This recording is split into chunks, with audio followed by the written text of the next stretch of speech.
बिस्मिल्लाहिर्रहमानिर्रहीम। स्टूडेंट्स अस्सलाम वालेकुम। उम्मीद करता हूँ आप सब खैरियत से होंगे। मैं तमाम स्टूडेंट्स को आज की क्लास में वेलकम कहता हूँ। अगर आप में से कुछ न्यू स्टूडेंट्स हैं जिन्होंने अभी तक चैनल को सब्सक्राइब नहीं किया तो चैनल को ज़रूर सब्सक्राइब कर लें ताकि हर आने वाली न्यू वीडियो आप तक पहुँच सके। आज हम एक्सरसाइज 10D अटेम्प्ट करने जा रहे हैं। इसका देखें जो क्वेश्चन 1 है हमारे पास, इसमें कह रहा है use elimination method to solve linear equation. ये जो हमें दो लीनियर इक्वेशन दी हुई है इनको हमने बाय एलिमिनेशन मेथड सॉल्व करना है। तो देखिए एलिमिनेशन मेथड में हम क्या करते हैं, ये हमारे पास वेरिएबल एक्स और वाई आ रहे हैं, इधर भी वेरिएबल एक्स और वाई आ रहे हैं। तो मैं वेरिएबल एक्स या वाई दोनों में से किसी एक वेरिएबल के ये जो कोएफिशिएंट्स है इन कोएफिशिएंट्स को आपस में पहले बराबर करूंगा। बराबर करने के बाद फिर एक इक्वेशन में से दूसरी इक्वेशन को सब्ट्रैक्ट करके उन वेरिएबल को कैंसिल करेंगे। जिस तरह देखें ये हमारे पास इक्वेशन 1 हो जाएगी, ये इक्वेशन 2। इस इक्वेशन में देखें x का जो कोफिशिएंट 2 आ रहा है और इधर 4 आ रहा है। तो मैं x के कोफिशिएंट को आपस में इक्वल करता हूँ। इक्वल करने के लिए देखें मैं क्या करता हूँ, यह जो इक्वेशन है इसको अगर 2 से मैं मल्टीप्लाई कर दूँ तो इधर देखें 2 2 4 हो जाएगा हमारे पास। फिर x का कोफिशिएंट आपस में इक्वल हो जाएंगे। तो लिहाजा मैं क्या करता हूँ, इक्वेशन 1 को 2 से मल्टीप्लाई कर देता हूँ। मल्टीप्लाई बाय 2, 2 से जब मल्टीप्लाई करेंगे देखें यहाँ मल्टीप्लाई करेंगे 2 2 4x plus 2 5 10 y equal to 2 को 24 से मल्टीप्लाई करेंगे तो 48 आ जाएगा। ये हमारे पास इक्वेशन 3 आ गई है। अब हमारे पास x के कोफिशिएंट्स इक्वल हो गए। अब मैं क्या करता हूँ, इक्वेशन 3 में से इक्वेशन 2 को सब्ट्रैक्ट कर देता हूँ। सब्ट्रैक्टिंग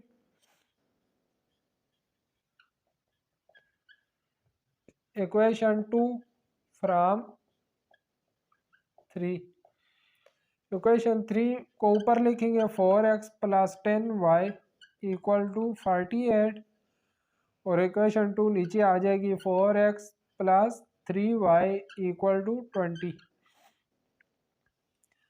जब हम सब्ट्रैक्ट करते हैं तो दूसरी इक्वेशन की साइन चेंज कर देते हैं। अब देखिए प्लस का 4x और माइनस का 4x दोनों कैंसिल हो जाएंगे। 10y में से जब 3y को हम माइनस करेंगे तो ये रह जाएगा 7y इक्वल टू 48 में से 20 को माइनस करेंगे तो ये आ जाएगा 28। अब हमने y की वैल्यू फाइंड करनी है। y की वैल्यू फाइंड करने के लिए मैं 7 को कैंसिल करता हूँ, दोनों साइडों पर 7 से डिवाइड कर देते हैं। ये 7 7 कैंसिल होके y की वैल्यू हमारे पास आ जाएगी। 7 का टेबल 28 पे 4 टाइम जाता है, लिहाजा y की वैल्यू 4 आ गई। अब ये जो y की वैल्यू है इसको इक्वेशन 1 या 2 जिसमें आपकी मर्जी हो उसमें पुट कर दें। मैं ये y की वैल्यू इक्वेशन 1 में पुट कर देता हूँ। इधर लिखेंगे put value of y in equation 1। Equation 1 में y की वैल्यू पुट कर देते हैं। इक्वेशन 1 है हमारे पास 2x plus 5y equal to 24, 2x plus 5 y की जगह y की वैल्यू 4 लगा देते हैं, इक्वल आ रहा है 24 के। अब देखें 2x प्लस 5 को 4 से मल्टीप्लाई करेंगे, 5 4 20 इक्वल आ जाएगा 24 के। अब यह 20 प्लस का राइट साइड पे लेके जाएंगे तो माइनस का हो जाएगा, लिहाजा 2x इक्वल आ जाएगा 24 माइनस 20। 24 में से 20 को माइनस करेंगे तो 2x इक्वल रह जाएगा 4 के। अब देखें 2 को कैंसिल करने के लिए मैं दोनों साइडों पर 2 से डिवाइड कर देता हूँ। 2 2 कैंसिल तो ये हमारे पास x की वैल्यू आ जाएगी। 4 पे 2 को डिवाइड करेंगे तो x की वैल्यू 2 आ गई। x की वैल्यू 2 और y की वैल्यू 4, ये हमारे पास इसका सॉल्यूशन आ गया। अब पार्ट 2 है। पार्ट 2 में देखिए एक ये लीनियर इक्वेशन दी हुई है, इसको मैं इक्वेशन 1 का नाम दे देता हूँ और इसको इक्वेशन 2 का। 3x plus Y equal to 11 और 9x plus 2y equal to 20 है। यहाँ पे देखें हमारे पास 2y आ रहा है, इधर भी मैं 2y बना लेता हूँ। 2y बनाने के लिए मैं इस पूरी इक्वेशन को 2 से मल्टीप्लाई कर देता हूँ। तो मल्टीप्लाई इक्वेशन 1 बाय 2, इक्वेशन 1 को 2 से मल्टीप्लाई करेंगे तो 6x प्लस 2y हो जाएगा इक्वल टू 11 को 2 से मल्टीप्लाई करेंगे 22 आ जाएगा। अब ये जो न्यू इक्वेशन आ गई इसको मैं इक्वेशन 3 का नाम दे देता हूँ। तो हम क्या करेंगे, इक्वेशन 3 में से 2 को माइनस कर दें या 2 में से 3 को, तो मैं क्या करता हूँ, subtracting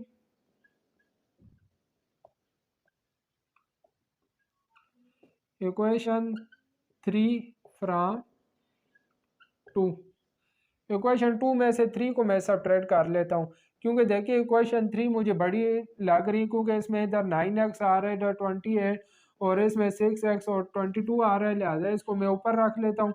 9x plus 2y equal आ जाएगा 28 के, और ये आ जाएगी 6x plus 2y equal to 22।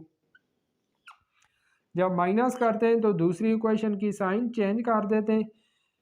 अब देखिए प्लस का 2y और माइनस का 2y ये कैंसिल हो जाएंगे। 9x में से 6x को जब माइनस करेंगे तो हमारे पास 3x इक्वल टू 28 में से 22 को माइनस करेंगे तो 6 रह जाएगा। अब 3 को कैंसिल करने के लिए मैं दोनों साइडों पर 3 से डिवाइड कर देता हूँ। 3 और 3 कैंसिल होके x रह जाएगा इक्वल टू 3 का टेबल 6 पे 2 टाइम जाता है, लिहाजा x की वैल्यू हमारे पास 2 आ गई। अब ये x की वैल्यू इक्वेशन 1 या 2 में पुट कर दे, मैं इक्वेशन 1 में पुट कर देता हूँ। Put value of x in equation 1। Equation 1 में x की जगह x की वैल्यू लगा देंगे। 3x plus Y equal to 11 आ रहा है, x की वैल्यू हमारे पास 2 आ गई है, तो 3 और x की जगह 2 प्लस वाई इक्वल आ जाएगा 11 के। 3 को 2 से मल्टीप्लाई करेंगे, 6 plus Y equal to 11, y equal आ जाएगा 11। या प्लस का 6 से राइट साइड पे जाके माइनस का हो जाएगा। 11 में से 6 को माइनस करेंगे तो y की वैल्यू हमारे पास 5 आ गई है। देखिए पार्ट 3 है, पार्ट 3 में ये दो हमें लीनियर इक्वेशन दी हुई थी, एक को मैंने इक्वेशन 1 और दूसरी को इक्वेशन 2 का नाम दे दिया। अब मैंने x के कोफिशिएंट इक्वल करने के लिए देखें, यहाँ पे x का कोफिशिएंट 8 आ रहा था, तो इधर भी 8 बनाने के लिए मैंने क्या किया, इक्वेशन 1 को मैंने 8 से मल्टीप्लाई कर दिया। इधर 8x आ जाएगा, 8 2 जार 16 और 8 को 17 से मल्टीप्लाई किया 136 आ गया। इसको हम इक्वेशन 3 का नाम देते हैं। अब मैंने क्या किया, इक्वेशन 3 में से इक्वेशन 2 को सब्ट्रैक्ट कर दिया, सब्ट्रैक्टिंग इक्वेशन 2 फ्रॉम 3। पहले हम इक्वेशन 3 को लिखेंगे फिर इक्वेशन 2 को। तो मैंने आपको बताया जब सब्ट्रैक्ट करते हैं तो दूसरी इक्वेशन की साइन हम चेंज कर देते हैं। या प्लस 8x और माइनस 8x दोनों कैंसिल हो जाएंगे। 16 में से 3 को माइनस करेंगे 13y, और 136 में से 45 को माइनस किया तो 91 रह गया। अब मैंने 13 को कैंसिल करने के लिए दोनों साइडों पर 13 से डिवाइड कर दिया। 13 कैंसिल, और 13 का टेबल 91 पे 7 टाइम जाता है, लिहाजा y की वैल्यू हमारे पास 7 आ गई है। यह जो y की वैल्यू है इसको मैंने इक्वेशन 1 में पुट कर दी। यह देखिए मैंने इक्वेशन 1 लिखी, इसमें y की जगह y की वैल्यू मैंने पुट कर दी। 7 2 जार 14 हो गया। यह प्लस का है, दूसरी साइड पे आके माइनस का हो जाएगा। 17 में से 14 को माइनस करेंगे तो x की वैल्यू 3 आ जाएगी। पार्ट 4 है, पार्ट 4 में ये दो हमें लीनियर इक्वेशन दी हुई है। ये इक्वेशन 1 आ गई है, इक्वेशन 2। अब यहाँ पे देखिए जो फर्स्ट 3 पार्ट हमने किए उनमें मैं किसी एक इक्वेशन को मल्टीप्लाई करता था तो हमारे पास कोफिशिएंट इक्वल हो जाते थे।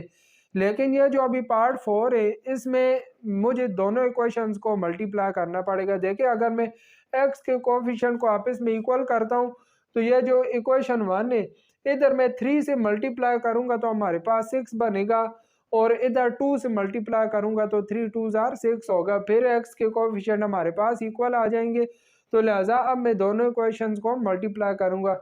इक्वेशन 1 को 3 से करेंगे और इक्वेशन 2 को 2 से मल्टीप्लाई करेंगे। Multiply equation 1 bye 3। इक्वेशन 1 को मैं 3 से मल्टीप्लाई करता हूँ तो यहाँ पे 3 2 जार 6x प्लस 3 3 जार 9y इक्वल टू 11 को 3 से मल्टीप्लाई करेंगे तो 33 आ जाएगा। अब मैं क्या करता हूँ, मल्टीप्लाई इक्वेशन 2 बाय 2। इक्वेशन 2 को हम 2 से ही मल्टीप्लाई करते हैं तो इधर देखिए जब 2 से मल्टीप्लाई करेंगे 3 2 जार 6x प्लस इसको 2 से मल्टीप्लाई करेंगे 8y इक्वल टू 15 को 2 से मल्टीप्लाई करेंगे तो 30 आ जाएगा। अब इसको मैं इक्वेशन 3 का नाम दे देता हूँ और इसको 4 का। इक्वेशन 3 में से इक्वेशन 4 को हम माइनस कर देते हैं, सब्ट्रैक्टिंग इक्वेशन 4 फ्रॉम 3। तो इक्वेशन 3 को ऊपर लिखेंगे 6x प्लस 9y इक्वल आ जाएगा 33 के, और 6x प्लस 8y इक्वल है 30 के। जब सब्ट्रैक्ट करते हैं तो दूसरी इक्वेशन की साइन चेंज कर देते हैं, या प्लस का 6x और माइनस का 6x कैंसल, 9y में से 8y को माइनस करेंगे तो 1y रह जाएगा इक्वल टू 33 में से 30 को माइनस किया तो y की वैल्यू हमारे पास 3 आ गई है। अब ये जो y की वैल्यू है इसको हम इक्वेशन 1 में पुट कर देते हैं, put value of y in equation 1। Equation 1 हमारे पास है 2x plus 3y equal to 11। 2x इसी तरह ही आएगा प्लस 3 और y की वैल्यू हमारे पास 3 आई है इक्वल टू 11। 2x इक्वल हो जाएगा 3 को 3 से मल्टीप्लाई करेंगे 9 इक्वल टू 11 आ रहा है। 2x इक्वल आ जाएगा प्लस का 9 है दूसरी साइड पे जाके माइनस हो जाएगा तो 11 माइनस 9। 2x इक्वल टू 11 में से 9 को माइनस करेंगे 2 आ जाएगा। इस 2 को कैंसिल करने के लिए मैं दोनों साइडों पर 2 से डिवाइड कर देता हूँ, यह 2 कैंसिल हो जाएगा, यह भी 2 कैंसिल होके 1 रह जाएगा, तो x की वैल्यू हमारे पास 1 आ जाएगी, x इक्वल आ जाएगा 1 की। पार्ट 5 है। पार्ट 5 में देखें हमारे पास यह दो लीनियर इक्वेशंस थी, इनको मैंने इक्वेशन 1 और इक्वेशन 2 का नाम दे दिया। यहाँ पे देखिए हमारे पास x का कोफिशिएंट 3 आ रहा है, तो इधर भी x का कोफिशिएंट मैं 3 बनाने के लिए क्या करता हूँ, इस पूरी इक्वेशन को 3 से मल्टीप्लाई कर देते। मैंने लिखा इक्वेशन मल्टीप्लाई इक्वेशन 1 बाय 3। जब मल्टीप्लाई करेंगे तो 3x आ जाएगा, तो 3 2 जार 6y और -4 को 3 से मल्टीप्लाई करेंगे तो -12 हो जाएगा। अब देखिए मैं क्या करता हूँ, सब्ट्रैक्टिंग इक्वेशन 2 फ्रॉम 3। इक्वेशन 3 में से 2 को सब्ट्रैक्ट कर देते हैं। पहले मैं इक्वेशन 3 लिखूंगा, फिर देखिए इक्वेशन 2 लिखी 3x minus Y equal to plus 9। फिर मैंने इसकी साइन चेंज कर दी, प्लस 3 था माइनस हो गया, माइनस वाई था तो प्लस हो गया, और ये प्लस 9 था तो माइनस हो गया। ये प्लस 3 और माइनस 3x दोनों कैंसल, 6y और प्लस वाई 7y हो गए, और ये दोनों माइनस वाली टर्म्स थी, 9 प्लस 12 माइनस 21 आ गया। अब हमने y की वैल्यू फाइंड करनी है, तो 7 को कैंसिल करने के लिए मैंने दोनों साइडों पर 7 से डिवाइड कर दिया, यह 7 और 7 कैंसिल होकर y रह जाएगा। यहाँ पे 7 का टेबल 21 पे 3 टाइम जाता है, लिहाजा y की वैल्यू -3 आ गई। अब ये जो y की वैल्यू मैंने इक्वेशन 1 में पुट करनी है, ये देखिए हमारे पास ये इक्वेशन 1 है, y की जगह मैंने y की वैल्यू पुट कर दी है -3। तो ये x plus minus minus 2 3 jar 6 और राइट साइड पे -4 आ रहा है। अब -6 को जब राइट साइड पे लेके जाएंगे तो ये +6 हो जाएगा, +6 में से 4 माइनस करेंगे तो x की वैल्यू 2 आ गई। अब हम क्वेश्चन नंबर 2 करने जा रहे हैं। देखिए क्वेश्चन 2 में कह रहा है use substitution method to solve linear equation.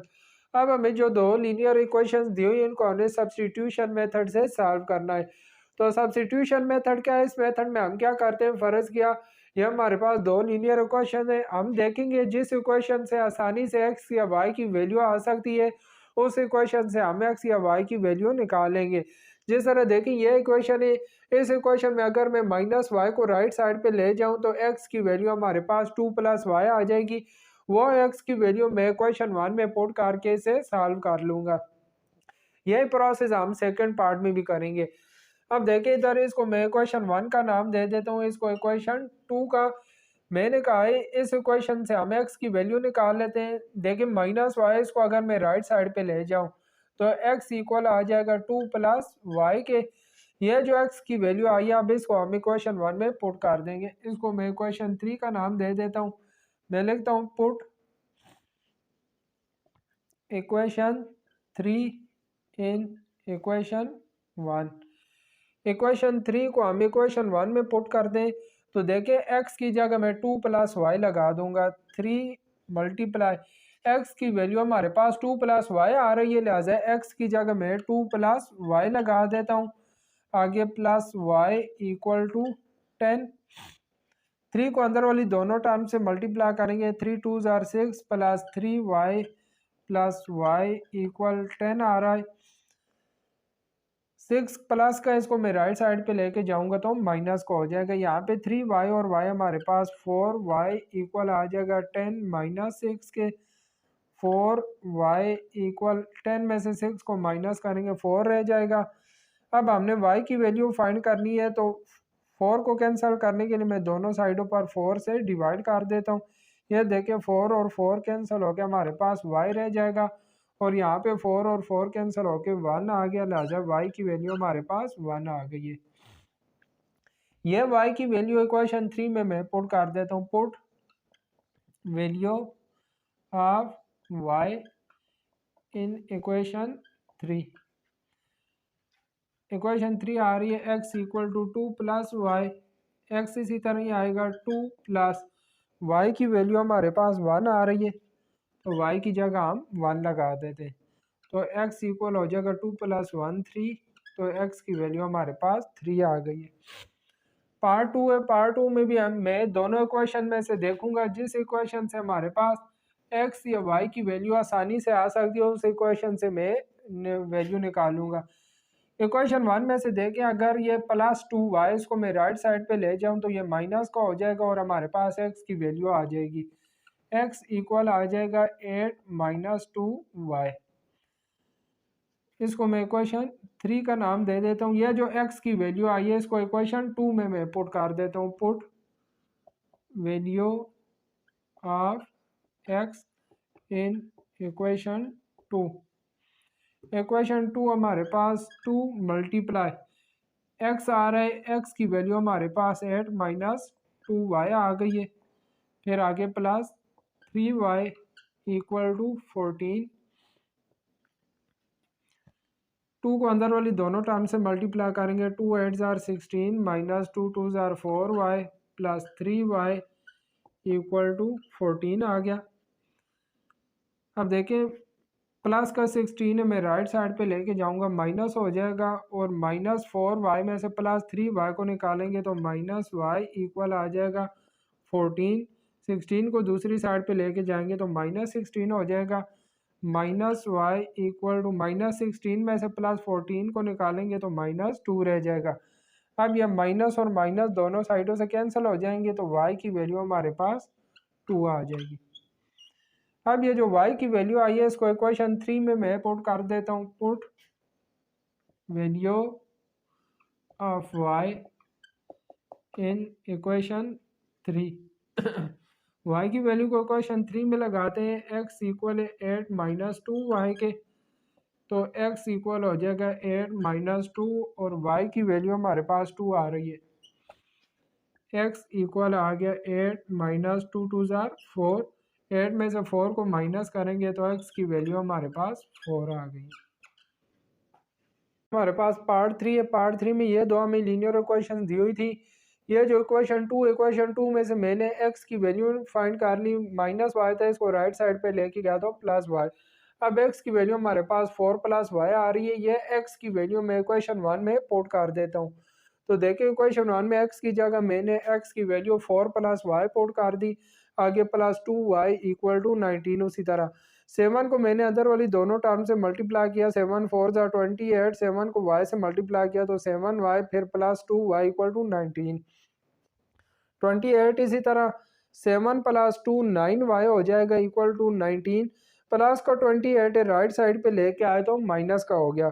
अब माइनस 28 में से प्लस 19 निकालेंगे तो हमारे पास माइनस 9 रह जाएगा और लेफ्ट साइड पे भी 9 वाई आ रहा था। मैंने इस 9 को कैंसिल करने के लिए दोनों साइडों पर 9 से डिवाइड कर दिया। देखिए ये 9 और 9 कैंसिल होकर हमारे पास लेफ्ट साइड पे y आ जाएगा और राइट साइड पे भी ये 9 और 9 कैंसिल होकर हमारे पास माइनस 1 रह जाएगा। तो ये y की वैल्यू हमारे पास माइनस 1 आ गई है। अब ये जो y की वैल्यू है इसको मैं इक्वेशन नंबर 3 में पुट कर देता हूँ। देखिए मैंने लिखी है put value of y in equation 3। Equation 3 ये हमारे पास आ रही है, x इक्वल हो जाएगा 4 प्लस वाई की वैल्यू -1 आई है, तो वाई की जगह मैंने -1 लगा दिया। एक्स इक्वल हो जाएगा 4 प्लस माइनस -1। 4 में से 1 को माइनस करेंगे तो एक्स की वैल्यू हमारे पास 3 आ गई है। इसी तरह इक्वेशन 4 में से भी देखेंगे कि जिस इक्वेशन से एक्स या वाई की वैल्यू आसानी से आ सकती है, तो वहाँ से हम एक्स या वाई की वैल्यू फाइंड कर लेंगे। आप देखें यह जो इक्वेशन 1 है, यहाँ से अगर 2x को मैं राइट साइड पे लेके जाता हूँ तो हमारे पास y की वैल्यू आ गई 13 माइनस 2y। अब ये y की वैल्यू मैं इक्वेशन 2 में पुट कर दूंगा। इक्वेशन 1 से निकाली है और इक्वेशन 2 में पुट करेंगे। तो इक्वेशन 2 में y की जगह मैं y की वैल्यू पुट कर दूंगा 5x, इसी तरह आया प्लस 4 और देखें y की जगह ये y की वैल्यू मैंने पुट कर the equal to 13। 5x plus 4 को अंदर वाली दोनों टर्म से मल्टीप्लाई कर देंगे। 4 को 13 से मल्टीप्लाई किया 52, आगे प्लस माइनस माइनस 4 को 2 से किया तो 8x इक्वल टू 13। अब x वाली दोनों टर्म्स को लेफ्ट साइड पे छोड़ा, कांस्टेंट को राइट साइड पे ले गए। -8x में से +5 निकालेंगे -3x, इसी तरह -52 में से +13 को निकालेंगे -39। ये माइनस माइनस दोनों साइडों पे कैंसिल हो जाएंगे, तो 3x इक्वल टू 39 रह जाएगा। फिर 3 को कैंसिल करने के लिए मैंने दोनों साइडों पर 3 से डिवाइड कर दी, या 3 कैंसिल होके x रह गया और 3 का टेबल 39 पे 13 टाइम जाता है तो x की वैल्यू 13 आ गई। यह x की वैल्यू फिर मैं इक्वेशन 3 में इक्वेशन 3 में पुट करूंगा, तो y equal to 13 minus 2x है। ये y इक्वल आ जाएगा 13 माइनस 2 और x की जगह x की वैल्यू 13 लगा देंगे। y इक्वल आ गया 13 माइनस 2 को 13 से मल्टीप्लाई करेंगे 26, तो -26 में से +13 को निकालेंगे तो हमारे पास -13 रह जाएगा। ये हमारे पास x और y की वैल्यू फाइंड हो गई है।